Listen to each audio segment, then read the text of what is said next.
Hello everyone and welcome to Study for Life. We are discussing class 10th NCERT chapter How do organisms reproduce, जिसके कुछ topics हम already discuss कर चुके हैं। Last video में हमने डिस्कस किया था मेल रिप्रोडक्टिव सिस्टम, इसके डिफरेंट पार्ट्स और उनके डिफरेंट फंक्शंस हम ऑलरेडी डिस्कस कर चुके हैं, जिसमें हमने स्पर्म की जर्नी को बहुत ही डिटेल में समझा। आज हम डिस्कस करने वाले हैं फीमेल रिप्रोडक्टिव सिस्टम के बारे में, जिसमें हम देखेंगे different parts of female reproductive system और फीमेल रिप्रोडक्टिव सिस्टम में स्पर्म की जर्नी क्या है वो हम यहाँ से कंटिन्यू करने वाले हैं। ओके, तो चलिए शुरू करते हैं आज का वीडियो और सबसे पहले समझते हैं कि फीमेल रिप्रोडक्टिव सिस्टम की पोजीशन क्या है। अगर हम इसको बाहर से समझना चाहें कि फीमेल रिप्रोडक्टिव सिस्टम कहाँ पर है तो ये हमें कैसे समझ में आएगा। तो देखो, सबसे पहले जो इंटरनल स्ट्रक्चर है, अगर हम फीमेल बॉडी का हाफ पार्ट को कंसिडर करें, मतलब हम एक साइड से उसको देख रहे हैं, बीच से हम उसको देख रहे हैं, तो हमें वो ऐसा दिखता है। और इसमें सबसे पहला जो स्ट्रक्चर हमें दिखता है वो है ये जो ब्लैडर आपको यहाँ दिख रहा है, ये है यूरिनरी ब्लैडर, यस, जिसमें कि यूरिन स्टोर रहता है। और यहाँ ये यूरिनरी ब्लैडर जो है ये इसकी एक एक्सटर्नल ओपनिंग है जिसको हम बोलते हैं यूरेथ्रा, जहाँ से यूरिन बाहर रिलीज हो रहा है। तो ये सबसे पहला पार्ट है जो आगे की तरफ है, जिसको हम बोलते हैं एक्सक्रीटरी सिस्टम, जिसका पार्ट एक्सक्रीटरी सिस्टम में किडनीज और ये सब भी आ जाते हैं, लेकिन वो पार्ट आगे की तरफ है ब्लैडर और यूरेथ्रा। फिर उसके जस्ट पीछे हमें मिलता है फीमेल रिप्रोडक्टिव सिस्टम। अब इसमें क्या है, इसके पार्ट्स हम डिटेल में डिस्कस करेंगे, लेकिन पोजीशन के लिए थोड़ा समझो कि ये पार्ट जो है, ये जो हमें दिख रहा है यहाँ पर बड़ा सा, ये है हमारा यूट्रस और ये इसकी ओपनिंग है जो कि यूरेथ्रा के थोड़ा पीछे है। और टुवर्ड्स द बैक साइड एकदम पीछे की तरफ क्या है हमारा, ये एनस पार्ट है जहां से कि इंटेस्टाइनल वेस्ट बॉडी से बाहर निकलता है, ठीक है, जिसको हम बोलते हैं सॉलिड वेस्ट बॉडी से बाहर निकलता है। वो ओपनिंग दिस वजाइना के भी पीछे है। तो आई होप आपको पोजीशन समझ में आ गई होगी कि किस तरीके से ये सारे सिस्टम आपस में कनेक्टेड है, क्योंकि कई बार ये बहुत कंफ्यूजन रहता है कि कौन सी ओपनिंग है रिप्रोडक्टिव सिस्टम की, कौन सी ओपनिंग है यूरिन सिक्रेशन की। तो ये सब क्लियर करने के लिए पहले ये डायग्राम को समझना बहुत जरूरी है एंड आई होप आपको समझ में आ गया होगा। अब अगर हम सिर्फ फीमेल रिप्रोडक्टिव सिस्टम को सामने से देखें, अगर ये साइड का स्ट्रक्चर है जिसमें हमें ओवरीज और ये सब इतना क्लियरली नहीं दिख रहे हैं, तो इसलिए हम उसको दूसरे व्यू से देख रहे हैं। हम इसको अब देख रहे हैं सामने से। अगर एब्डोमेन के तरफ, मतलब आपके पेट की तरफ से हम आपके रिप्रोडक्टिव सिस्टम देखें फीमेल्स का, तो वो कैसा दिखेगा, वो दिखेगा कुछ ऐसा, ठीक है। तो सबसे पहले स्टार्ट करते हैं ओपनिंग से। जो एक्सटर्नल ओपनिंग होती है उसको हम बोलते हैं वेजाइना, जो कि एक ट्यूब जैसा स्ट्रक्चर है। देखो इस डायग्राम में आपको दिख रहा है ये एक ट्यूब जैसा स्ट्रक्चर है। इसकी लेंथ थोड़ा ज्यादा होती है, बाहर तक इसकी ओपनिंग होती है, दिस इज वेजाइनल ओपनिंग। और ये थोड़ा अंदर तक ट्यूब जैसा स्ट्रक्चर बॉडी के अंदर, स्टमक के अंदर। स्टमक एक कॉमन टर्म हम यूज करते हैं but actually abdomen is the right term, तो हमारे एब्डोमेन में अंदर है।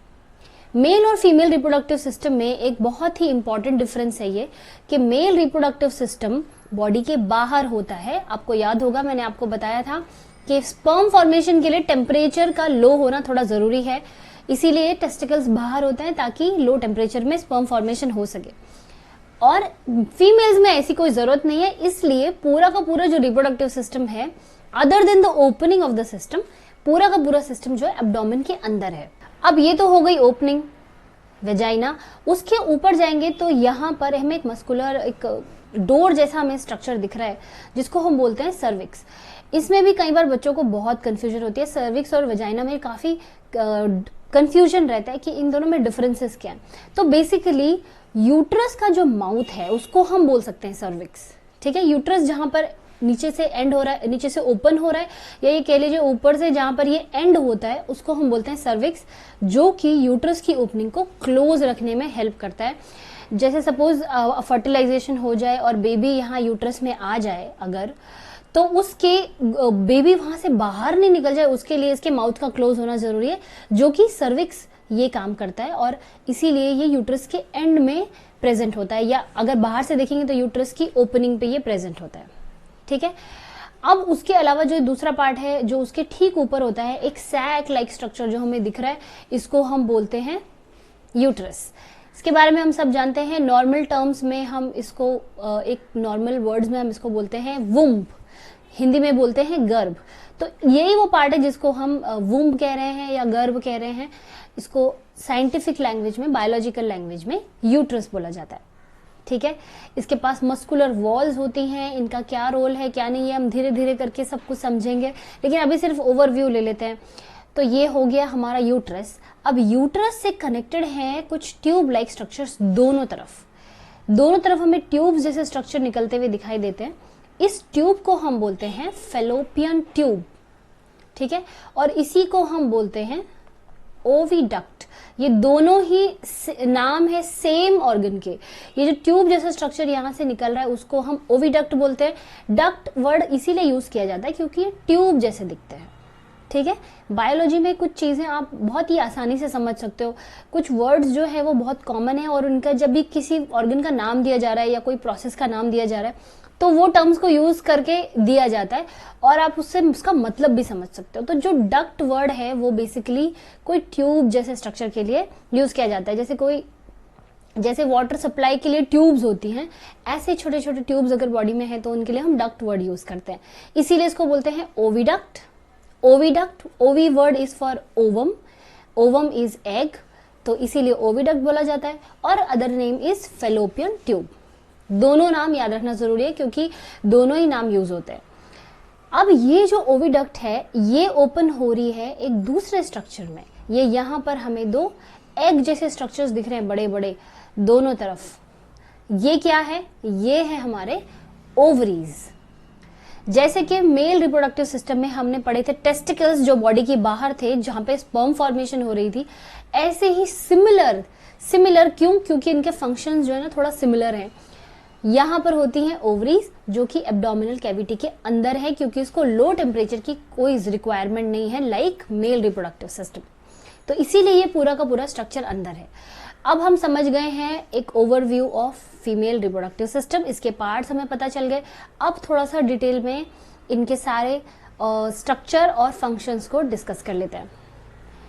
आपको याद होगा मैंने लास्ट वीडियो में एक बहुत इंपॉर्टेंट एक टिप दिया था कि आप कैसे अपने नोट्स बनाओगे। तो जब भी आप नोट्स बना रहे हो आपका बहुत ही एक अच्छा तरीका ये होता है कि आप उस डायग्राम को ड्रॉ कर लें, उसकी लेबलिंग कर लें और फिर उसी के साथ साथ में उन पार्ट्स के स्ट्रक्चर्स के बारे में जो भी इंपॉर्टेंट इन्फॉर्मेशन है और उनके जो फंक्शंस हैं वहीं पर नोट्स बनाते रहे। उससे क्या होता है साथ साथ में आपके डायग्राम प्रैक्टिस हो जाती है और आपके जो नोट्स हैं वो विजुअल रहते हैं आपके दिमाग आपके सामने। जब भी आप वो नोट्स याद करोगे ना डायग्राम के साथ याद आते हैं, जो कि बहुत ईजी कर देता है कंफ्यूजन्स को क्लियर करने के लिए कि कौन सा पार्ट क्या काम कर रहा है। जैसे सपोज हम स्टार्ट करेंगे सबसे पहले इस स्ट्रक्चर से जिसको हम कहते हैं ओवरी, तो इसी के साथ में यहीं पर आप उसके नोट्स बना सकते हो। एक ही डायग्राम में कई बार सारी इंफॉर्मेशन नहीं आती है तो आप 2 डायग्राम यूज करो, 3 डायग्राम यूज करो, लेकिन हैंडमेड डायग्राम बना करके उसको नोट्स बनाइए। वो एक बहुत ही अच्छा तरीका होता है चीजों को याद रखने के लिए और कंफ्यूजन्स को क्लियर करने के लिए।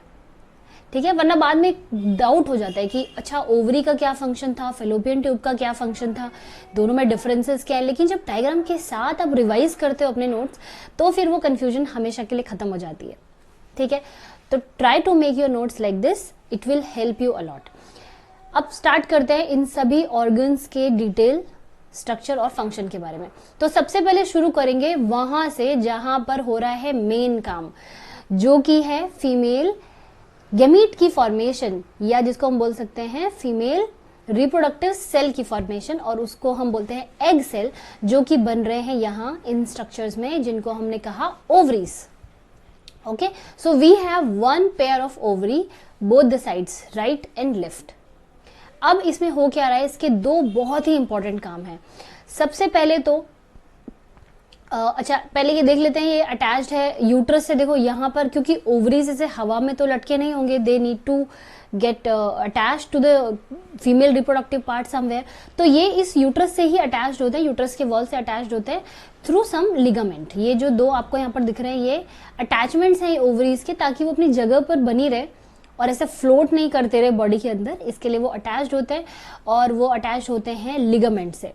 ये मेल रिप्रोडक्टिव सिस्टम के टेस्टिकल्स का काउंटर पार्ट है। मतलब ये सिमिलर फंक्शन कर रहा है।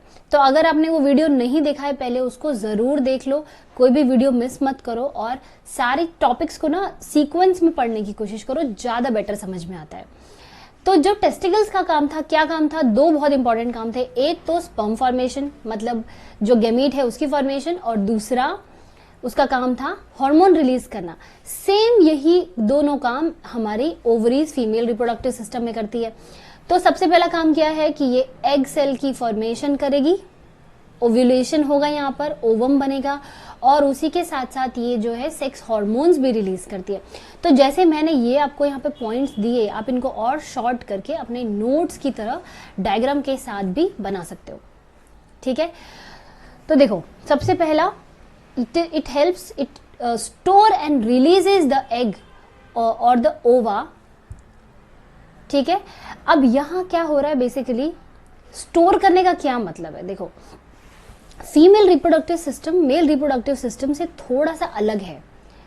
एक तो ये बॉडी के पूरी तरह से अंदर है, दूसरा जैसे कि मेल्स में every ejaculation can release millions of sperms, females में ऐसा नहीं होता। फीमेल्स में लिमिटेड एग होते हैं और ये एग की फॉर्मेशन बचपन में ही हो जाती है। बचपन मतलब फीटस फॉर्म में ही हो जाती है, जब आप अपनी मदर के वूम के अंदर हो, क्योंकि आपका सेक्स डिटर्मिनेशन वही हो जाता है, आपका प्राइमरी सेक्स डिटर्मिनेशन वही हो जाता है कि आप मेल हो या फीमेल हो। तो मदर के वूम के अंदर ही अगर आप फीमेल हो तो ओवरीज की ग्रोथ हो जाती है और वहां पर इमेच्योर एग सेल्स रेडी हो जाते हैं। ठीक है, अब वो स्टोर रहेंगे इन दो ओवरीज के अंदर। मतलब यहाँ पर बहुत सारे इमेच्योर एग सेल्स हैं जो कि अभी मेच्योर नहीं है, धीरे धीरे करके मेच्योर होंगे जब उनकी जरूरत होगी, लेकिन उनका नंबर जो है वो लिमिटेड रहेगा। मतलब ऐसा नहीं है कि हर बार नए नए एग सेल्स बनते जाए, इन्हीं से अब एग सेल बनेंगे। ठीक है, तो ये जो ओवरी है पहले तो ये इन एग्स को स्टोर करके रखती है, जो कि फिटस फॉर्म में आपके मदर की वूम में ही आपके बॉडी में बन गए थे। दूसरी चीज, ये इन एग को मैच्योर करके उनको रिलीज भी करती रहती है टाइम टू टाइम। अब ये कब रिलीज होते हैं, फीमेल्स में एग रिलीज होने का जो स्टार्टिंग पॉइंट है वो है प्यूबर्टी।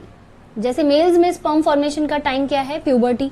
जैसे प्यूबर्टी स्टार्ट होती है, जैसे सेकेंडरी सेक्सुअल कैरेक्टर स्टार्ट होते हैं because of these hormones, because of these sex hormones, तो ऐसे ही फीमेल्स में भी जब मेच्योरिटी आती है, जब प्यूबर्टी स्टार्ट होती है, जब मेंस्ट्रुअल साइकिल स्टार्ट होता है। ये एक बहुत ही सिंपल तरीका है समझने का। जैसे ही मेंस्ट्रुएशन स्टार्ट हो, मंथली ब्लीडिंग स्टार्ट हो, मतलब समझो एग रिलीज होना शुरू हो गया।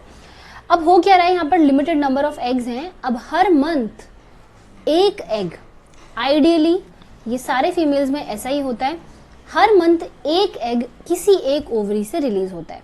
मतलब अगर सपोज ये अभी जनवरी का मंथ है, सपोज ये वाले ओवरी से एग रिलीज हुआ, तो नेक्स्ट मंथ अब दूसरी ओवरी जो दूसरे साइड में है वो नेक्स्ट मंथ फरवरी में फिर यहां से एग रिलीज होगा। हर मंथ एक ही एग रिलीज होता है। ठीक है, इसीलिए अब देखो हमने देखा था मेल रिप्रोडक्टिव सिस्टम में इतने सारे स्पर्म सेल्स रिलीज होते हैं। रीजन यही है कि फीमेल्स में जो एग्स हैं वो नंबर ऑफ एग्स जो है लिमिटेड है और हर मंथ सिर्फ एक ही एग रिलीज हो रहा है, तो स्पर्म के पास बहुत ही कम चांसेस होते हैं एग को फर्टिलाइज करने के, और इस एग का जो लाइफ टाइम है वो भी बहुत छोटा है, 24 से 48 घंटे के बीच तक ही ये सर्वाइव कर सकता है। इसीलिए स्पर्म के पास बहुत कम टाइम होता है। तो स्पर्म के सर्वाइवल के चांसेस को बढ़ाने के लिए और ताकि वो इस जर्नी को कंप्लीट करके यहाँ तक पहुंचे और एग को फर्टिलाइज करे, उसके लिए उनके नंबर्स का ज्यादा होना जरूरी है, क्योंकि कई सारे स्पर्म होंगे जो यहाँ तक पहुंचेंगे ही नहीं, या फिर वो इतने हेल्दी नहीं होंगे कि एग को फर्टिलाइज कर पाए। तो जितने ज्यादा से ज्यादा स्पर्म एग तक पहुंचेंगे, फर्टिलाइजेशन के चांसेस उतने ज्यादा होंगे। ठीक है, तो ये पहला काम के स्टोर करना और रिलीज करना एग को। Every month one ovary releases one egg and then at the same time जो बाकी जो इमेच्योर एग्स हैं वो वहीं रहते हैं। नेक्स्ट मंथ फिर वो उनमें से कोई एक इमेच्योर एग सेल मेच्योर होके एग बन जाता है और उसको रिलीज कर दिया जाता है ओवरी से। ठीक है, दूसरा इंपॉर्टेंट फंक्शन जो ओवरी का है वो है सेकेंडरी सेक्सुअल कैरेक्टर्स बनाने वाले, या जितना भी ये प्रेगनेंसी का प्रोसेस है, जो भी प्रोसेस हो रही है फीमेल रिप्रोडक्टिव सिस्टम में, that is because of the secretion of some hormones. ठीक है, तो वो कौन कौन से हॉर्मोन्स हैं? वो है ईस्ट्रोजन एंड प्रोजेस्टेरॉन। वो दोनों हार्मोन भी ओवरी ही रिलीज करती है। फाइन। तो इन हार्मोन की वजह से ही फीमेल में जो साइकिल है वो कंप्लीट हो रहा है। अब चलो देख लेते हैं इन दोनों हार्मोन का रोल क्या है। सबसे पहले देखते हैं ईस्ट्रोजन का क्या काम है। तो आपको याद होगा मैंने एक वीडियो बनाया है इंट्रोडक्शन ऑफ, जहाँ पे हमने चैप्टर का इंट्रोडक्शन किया था। वहां पर हमने डिस्कस किए थे primary and secondary sexual characters. तो अगर आपने वीडियो नहीं देखा है तो उसको भी जरूर देखो, क्योंकि इस डिटेल में हम सारी चीजों को बार बार डिस्कस नहीं कर सकते, इसलिए सारे वीडियोस को आपको देखना है। तो फीमेल्स में क्या होता है, जो सेकेंडरी सेक्सुअल कैरेक्टर्स होते हैं, जिसकी वजह से एक फीमेल जो है वो मेल से अलग है, हमें देख के ही पता चल जाता है कि ये फीमेल है और ये मेल है। वो क्यों हो रहा है? क्योंकि कुछ हार्मोन फीमेल्स में ऐसे रिलीज हो रहे हैं जो कि उनके बॉडी स्ट्रक्चर को डिफरेंट कर देते हैं मेल के बॉडी स्ट्रक्चर से। इसको हम बोलते हैं सेकेंडरी सेक्सुअल कैरेक्टर्स। ठीक है, ये सेकेंडरी सेक्सुअल कैरेक्टर्स किसकी वजह से होते हैं? ये होते हैं ईस्ट्रोजन हार्मोन की वजह से, जो कि ओवरी रिलीज कर रही है। बहुत इंपॉर्टेंट है ये, बहुत इंपॉर्टेंट पॉइंट्स हैं, आपको इनको अपने नोट्स में जरूर मेंशन करना चाहिए। उसके अलावा क्या करता है ये, जैसे ही आपकी प्यूबर्टी स्टार्ट होती है वैसे ही एग की फॉर्मेशन हो जाती है, और उसमें भी ईस्ट्रोजन बहुत इंपॉर्टेंट रोल प्ले कर रहा है। ईस्ट्रोजन की हेल्प से ही ओव्यूलेशन होता है, मतलब एग की फॉर्मेशन होती है। फाइन। दूसरा जो हार्मोन है वो है प्रोजेस्टेरॉन। अब प्रोजेस्टेरॉन हार्मोन क्या कर रहा है? ये भी एक बहुत इंपॉर्टेंट रोल प्ले करता है। ये तैयारी करता है कि अगर फर्टिलाइजेशन हो गया और बेबी की ग्रोथ करनी होगी यूट्रस में, तो उसके लिए जितनी भी तैयारियां चाहिए वो ये सारी तैयारियां ये प्रोजेस्टेरॉन हार्मोन करता है। वो कैसे करता है? वो यूट्रस की वॉल को थिक कर देता है, ताकि अगर फर्टिलाइजेशन हो जाए तो वहां पर बेबी की ग्रोथ हो सके। ठीक है, तो ये यूट्रस की वॉल की जो लाइनिंग है उसको ग्रो करता है, और अगर फर्टिलाइजेशन हो गया, मतलब अगर यहाँ पे स्पर्म पहुंच गया, तो वो आपस में फ्यूज हो जाएंगे, फर्टिलाइजेशन हो जाएगा, तो बेबी की ग्रोथ शुरू हो जाएगी। तो उसके बाद हमारे पास टाइम नहीं है तैयारी का, उसके पहले से ही तैयारी करके रखनी होती है। तो वो प्रोजेस्टेरॉन हार्मोन के हेल्प से होती है, और वहां से बेबी की ग्रोथ शुरू हो सकती है। अब अगर ये फर्टिलाइजेशन ना हो तो इस हार्मोन का क्या रोल है और क्या नहीं है, वो हम फिर बाद में जब मेंस्ट्रुअल साइकिल डिस्कस करेंगे वहां पर डिटेल में डिस्कस करेंगे। ओके। दूसरा जो इंपॉर्टेंट पार्ट है जिसका हमें फंक्शन और जिसके बारे में हमें कुछ जानने की जरूरत है, वो है हमारे एग सेल, जो कि ओवरी से रिलीज हो रहे हैं। ठीक है, जैसे कि मैंने बोला, हर मंथ एक एग सेल रिलीज होता है, और नंबर ऑफ एग सेल जो है वो प्रिजर्व्ड होते हैं, ओवरीज में फिक्स होते हैं, वो हर बार बन नहीं रहे हैं। इमेच्योर एग सेल्स ऑलरेडी हैं बचपन से हर एक फीमेल के अंदर। ठीक है, तो वो एक बहुत इंपॉर्टेंट पॉइंट है। दूसरा ये कि ये सबसे बड़ी सेल है ह्यूमन बॉडी की। ये मैं पहले भी आपको एक अमेजिंग फैक्ट में बता चुकी हूँ कि जो एग सेल है वो ह्यूमन बॉडी की सबसे बड़ी सेल है। ओके, और इसको हम फीमेल रिप्रोडक्टिव सेल भी बोलते हैं या फीमेल गैमीट भी बोलते हैं। ठीक है, नाउ उसके अलावा जो हमें जानने की जरूरत है कि जो ओवा है, वो नंबर ऑफ जो इमेच्योर ओवा है उसका नंबर काफी ज्यादा होता है, लेकिन उनमें से सबके सब एग नहीं बन पाते, क्योंकि ये एक बायोलॉजिकल प्रोसेस है। बहुत सारी चीजें होती हैं जहाँ पे फेलियर्स हो जाते हैं, तो हर एक इमेच्योर एग सेल एग में कन्वर्ट नहीं होगा, कुछ ही एग सेल कन्वर्ट होते हैं। और वैसे भी हमें लिमिटेड नंबर की ही रिक्वायरमेंट है। इमेजिन कि कोई गर्ल है जिसकी प्यूबर्टी 10 ईयर्स से स्टार्ट हो गई, और उसका जो मेनोपॉज है, मतलब जहां पर ये प्रोसेस खत्म होती है, वो फॉर एग्जांपल 50 ईयर्स। अब ये मैं एक आइडियल सिचुएशन ले रही हूँ, क्योंकि जरूरी नहीं है कि 10 ईयर्स में स्टार्ट हो और 50 में ही एंड हो। हमेशा हर फीमेल में ये चीजें अलग अलग हो सकती है। बट अगर 10 साल से स्टार्ट हो और 50 साल तक ये प्रोसेस चलता रहे, तो टोटल 40 ईयर्स या 41 ईयर्स हम कह सकते हैं कि मेंस्ट्रुअल साइकिल हुई, और उस 40 में हर मंथ एक एक एग रिलीज हुआ, है ना। तो कितने एग्स एक्चुअली रिलीज हुए? 480। इतने ही एग सेल पूरे लाइफ टाइम में कोई एक फीमेल ने रिलीज किया। ये एक आइडियल सिचुएशन है, हर किसी में नंबर्स ऊपर नीचे होंगे। ठीक है, तो अभी सोचो कि जो नंबर ऑफ एग सेल्स हैं वो 400 से 500 ही मैच्योर हो पाते हैं पूरे लाइफ टाइम में, लेकिन जो इमेच्योर एग सेल्स हैं उनका नंबर ज़्यादा होता है ओवरीज के अंदर, सारे के सारे मेच्योर नहीं हो पाते, कई बार मेच्योरेशन फेल हो जाता है, कई बार वो एक दूसरे एग सेल का खाना बन जाते हैं ताकि उसके साइज को बड़ा किया जा सके, उसके ग्रोथ को अच्छे से किया जा सके, और इसकी वजह से कुछ सेल्स ही मेच्योर हो पाते हैं। जो हेल्दी सेल्स होंगे वो एग में कन्वर्ट होंगे, जो नहीं होंगे वो कन्वर्ट नहीं हो पाएंगे।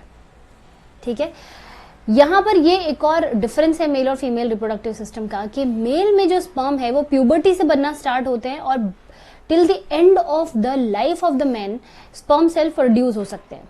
लेकिन फीमेल्स में क्योंकि नंबर ऑफ सेल्स जो है ना वो लिमिटेड है, तो वो मीनोपॉज के बाद ये जो प्रोसेस है बंद हो जाती है, इसीलिए जो मेंस्ट्रुअल साइकिल है, जो ब्लीडिंग है मंथली, वो भी बंद हो जाती है। ठीक है, चलो अब देखते हैं दूसरे पार्ट्स और उनके फंक्शंस के बारे में जल्दी से डिस्कस कर लेते हैं। इसमें अब जो नेक्स्ट स्ट्रक्चर हमें दिखता है ओवरी के बाद वो है ये एक ट्यूब लाइक स्ट्रक्चर, इसको हम बोलते हैं fallopian tube and also we call it oviduct.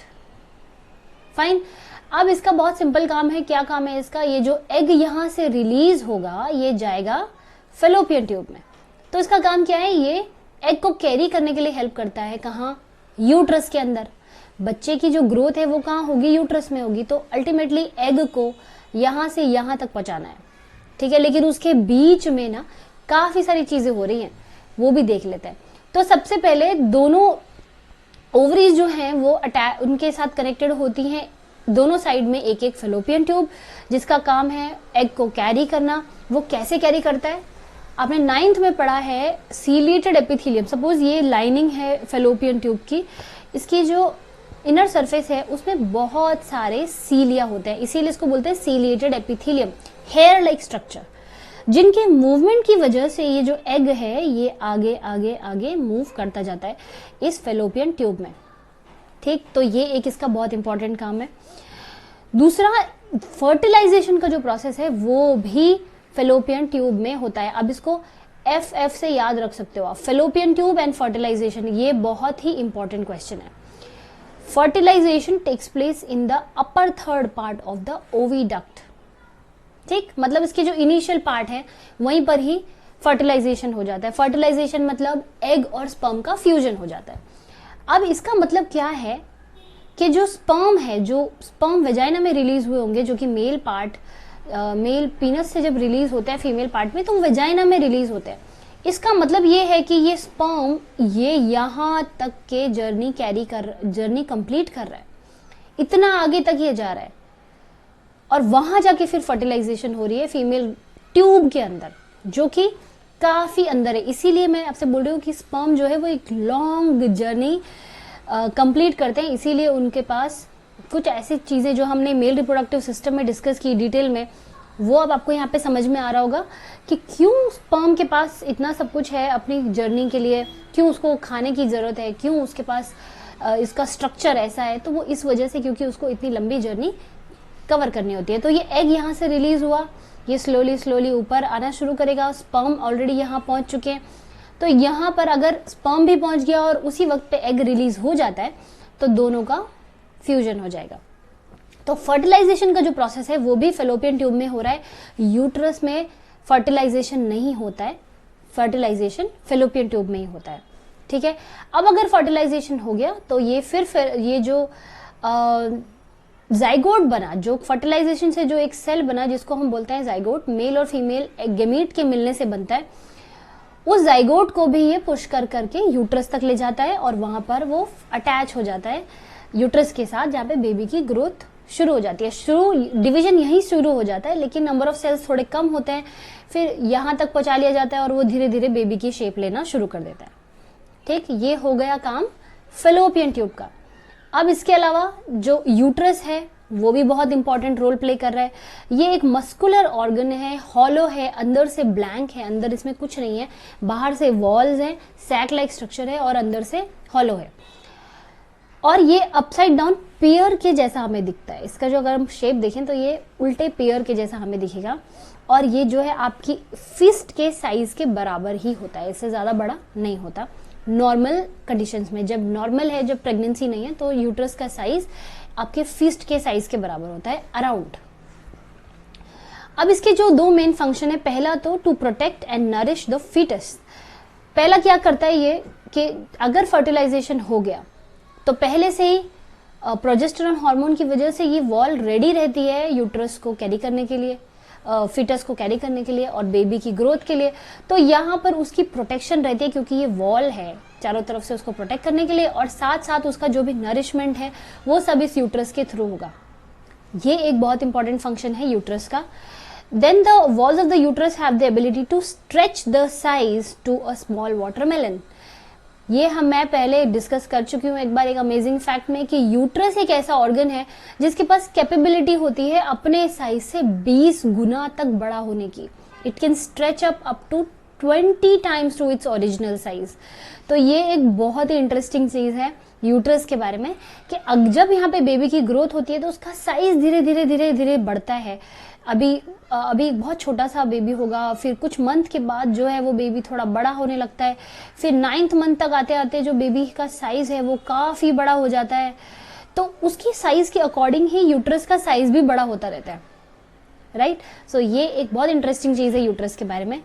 और इसके अलावा ये क्या करता है, after the child birth uterus shrinks back.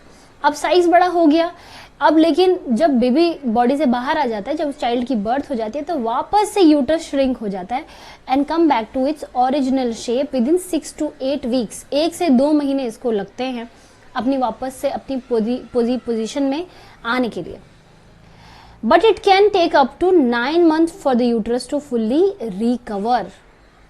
मतलब ये अपनी नॉर्मल शेप में आ जाएगा, नॉर्मल वो जो फिस्ट साइज का यूट्रस था वो दोबारा से आ जाएगा विद इन 1 or 2 months, लेकिन इसको अपने नॉर्मल प्रोसेस में आने के लिए, पूरी तरह से रिकवर होने के लिए 9 months तक लग सकते हैं।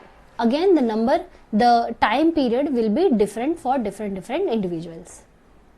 ओके, अब इसके बाद जो लास्ट पार्ट बचता है वो हमारा बचता है सर्विक्स, जो कि यूट्रस की ओपनिंग है। इट इज द नेक और ओपनिंग ऑफ द यूट्रस, ये वाला पार्ट, इसकी हम बात कर रहे हैं अभी। और ये जो नॉर्मल हेल्दी सर्विक्स है, ये एक मसल है जो कि बहुत स्ट्रांग मसल है, क्योंकि देखो बेबी का वेट जो है ना वो 2, 2.5, 3 किलो तक भी हो सकता है, और उसके वेट को उसको यहाँ पर होल्ड करके रखना यूट्रस के अंदर, वो सर्विक्स की मस्कुलर स्ट्रेंथ की वजह से होता है। मतलब ये बंद रहे, अदरवाइज तो बेबी कभी भी 9th मंथ में कभी भी बाहर आ जाए, क्योंकि अंदर बहुत सारा वेट बढ़ जाता है ड्यूरिंग द प्रेगनेंसी।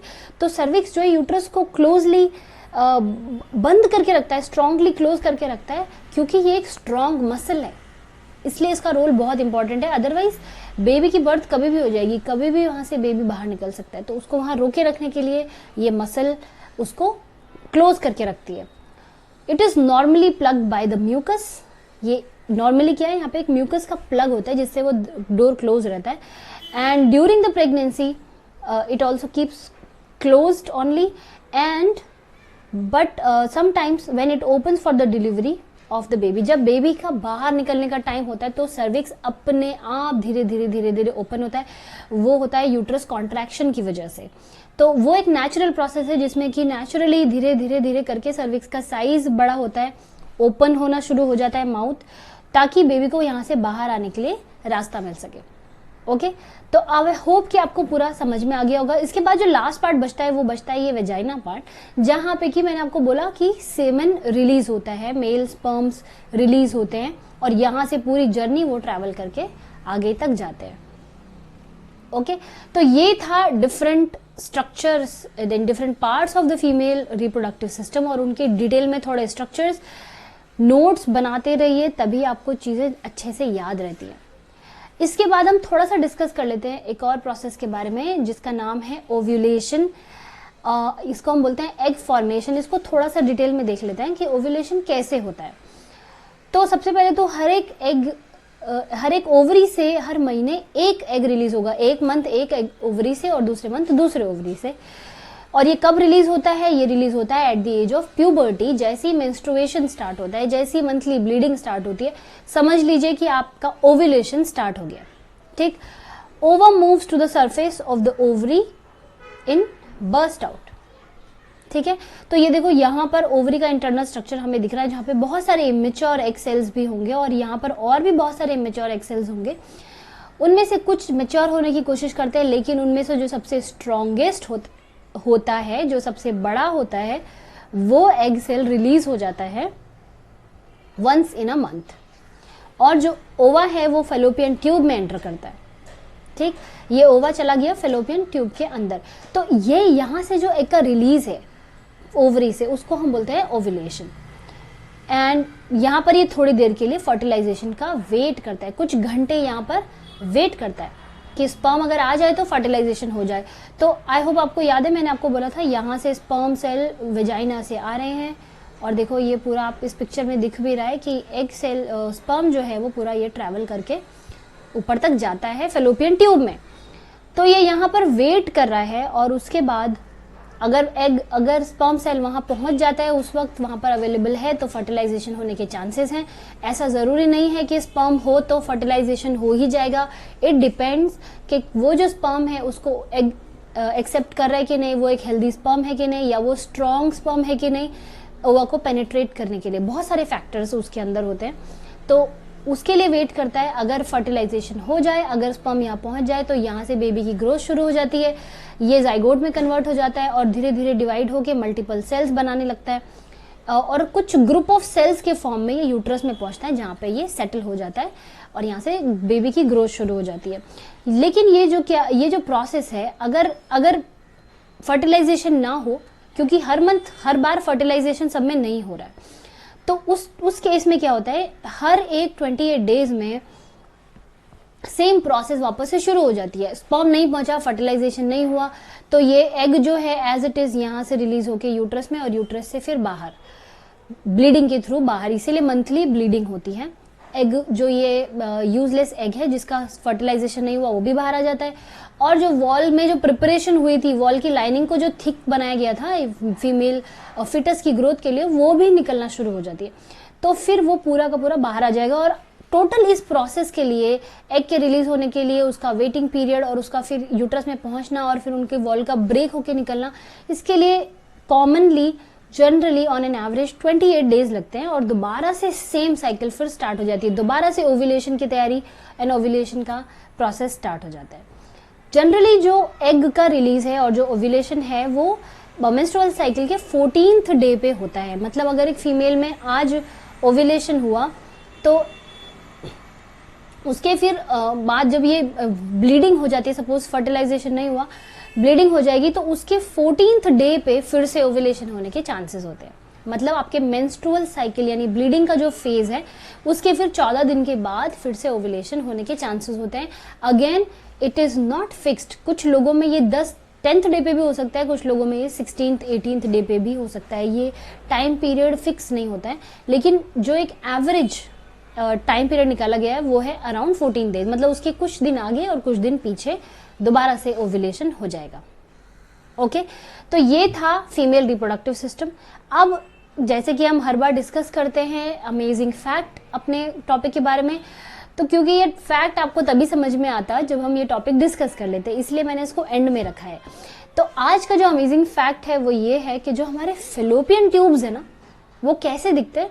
वो दिखते हैं बिल्कुल एक स्यूइंग नीडल के जैसे कि जो सुई हम यूज करते हैं ना कपड़े सिलने के लिए, जो बड़ी वाली सुई यूज करते हैं, उसके जितना ही बड़ा इनका साइज होता है। 12 सेंटीमीटर लॉन्ग होते हैं ये, यहाँ से यहाँ तक इनकी जो लेंथ है वो अराउंड 12 सेंटीमीटर होती है, लेकिन इनकी जो विड्थ है, जो मोटाई है, वो एक स्यूइंग नीडल के जितनी होती है। तो आई होप आप इमेजिन कर पा रहे हो कि आपके फेलोपियन ट्यूब्स कितने छोटे हैं और किस तरीके से वो वहां पर अगर हम देखें तो कैसे दिखेंगे हमें। ओके, चलिए अब ये टॉपिक आज का खत्म होता है। हम चेक कर लेते हैं कि हमने आज क्या क्या पढ़ा और हमें कितना समझ में आया। तो try to answer these questions और अपने आंसर को रेडी रखिए माइंड में और चेक करिए कि आपका आंसर करेक्ट है या नहीं। First question is fertilization takes place in, so इनमें से किस पार्ट में फर्टिलाइजेशन हो रहा है? यूट्रस में, ओवरी में, ओविडक्ट में, या इनमें से किसी में भी नहीं? इनमें से किस पार्ट में ओव्यूलेशन होता है, फर्टिलाइजेशन होता है? फर्टिलाइजेशन मतलब एग सेल और स्पर्म सेल का fusion, and the correct answer is oviduct.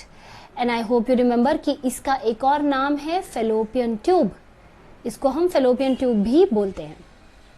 Okay, next question for you is which hormone is responsible for secondary sexual characteristics in female. Female में मैंने आपको बताया था 2 हार्मोन सिक्रीट हो रहे हैं, लेकिन उनमें से कौन सा हार्मोन रिस्पॉन्सिबल है सेकेंडरी सेक्सुअल कैरेक्टर्स के लिए, मतलब वो कैरेक्टर्स जो कि फीमेल और मेल को एक दूसरे से अलग करते हैं, उनके अपीयरेंस में और इंटरनली भी बहुत सारे जो प्रोसेसेस हो रहे हैं वो बहुत अलग हो जाते हैं, उसको हम बोलते हैं सेकेंडरी सेक्सुअल कैरेक्टर्स। वो किस हार्मोन की वजह से होता है, ईस्ट्रोजन, टेस्टोस्टेरोन, प्रोजेस्टेरोन, या फिर इन सब की वजह से? क्या ये सारे हार्मोन रिस्पॉन्सिबल होते हैं? And the correct answer is obviously estrogen hormone. Testosterone is not female reproductive hormone, it is male reproductive hormone.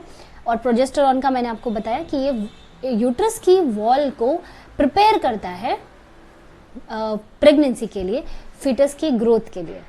Okay, तो आज के वीडियो में इतना ही, और नेक्स्ट में हम नेक्स्ट टॉपिक डिस्कस करेंगे, जो कि इसके बाद जो हमें डिस्कस करना है फर्टिलाइजेशन एंड मेंस्ट्रुअल साइकिल, वो हम डिस्कस करेंगे अपने नेक्स्ट वीडियो में।